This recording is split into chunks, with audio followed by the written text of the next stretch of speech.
Question is in the decay sequence, ये जो एक डीके है इसका सीक्वेंस है x1 x2 x3 x4, ये आपको निकालना है। In the decay sequence x1 x2 x3 4 are particle radiation emitted by the respective isotope. सारे एलिमेंट से क्या हो रहा है, इसका डीके हो रहा है। तो आपको गिवन ऑप्शन में आपको देखना है इसमें कौन सा सही है। तो पहले हम क्या करते हैं, देख लेते हैं x1 x2 x3 x4 क्या है। ये जेईई एडवांस 2019 का क्वेश्चन है।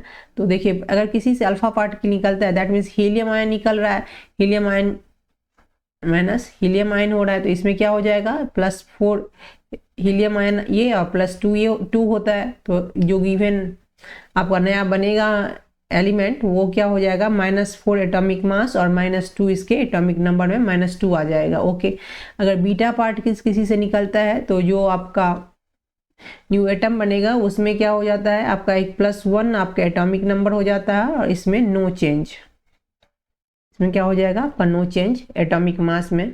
अगर गामा निकलता है तो जो नया बनेगा उसमें क्या होगा, किसी में नो चेंज, इसमें भी नो चेंज और इसमें भी नो चेंज, इसका atomic mass and atomic number किसी में कोई भी चेंज नहीं होता है। अगर यहाँ से पॉजिट्रॉन निकलता है तो जो नया एलिमेंट बनता है उसमें क्या होता है, इसके एटॉमिक नंबर में -1 हो जाता है और यहाँ नो चेंज होता है एटॉमिक मास में। ओके, तो चलिए हम देख लेते हैं। फर्स्ट क्या है, इसमें आप देख रहे हो ये 238 है इसका एटॉमिक मास, यूरेनियम का ये 92 है, ये 234 हो रहा है और ये 90 हो रहा है। तो -4 एटॉमिक मास हो रहा है और ये आपका 90 -2 हो रहा है। तो इसका मतलब ये क्या है, यहाँ अल्फा पार्टिकल लिमिट हो रहा है। ओके, देन सेकेंड में हम क्या देख रहे हैं, या 90 से 91 हो रहा है और एटॉमिक मास में नो चेंज है। तो एक एटॉमिक नंबर यहाँ बढ़ रहा है, दैट मीन्स यहाँ बीटा पार्टिकल का एमिशन हो रहा है। यहाँ क्या हो रहा है, बीटा पार्टिकल निकल रहा है। थर्ड में देखिए, थर्ड में तो आपको ये दिया नहीं है इसका एटॉमिक नंबर, लेकिन हम देख रहे हैं एटॉमिक मास में कोई चेंज नहीं आ रहा है।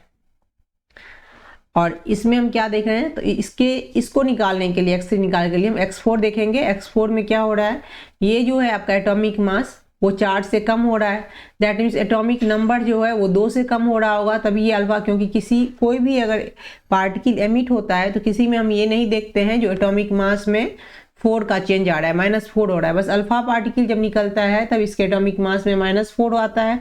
तो हम यहाँ ये सोच सकते हैं जो यहाँ अल्फा पार्टिकल का एमिशन हो रहा है, इसीलिए आपका क्या हो गया, ये 234 से 230 हो गया और ये यहाँ क्या रहा होगा, ये 92 रहा होगा।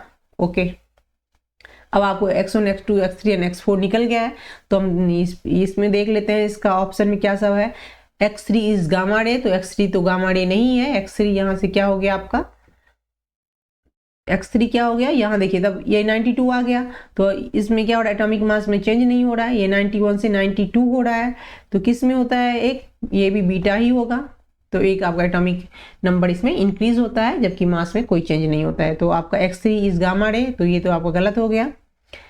बी में क्या है, Z is an isotope of uranium, isotope है यानी आइसोटोप क्या होता है, atoms have same atomic number but different atomic mass.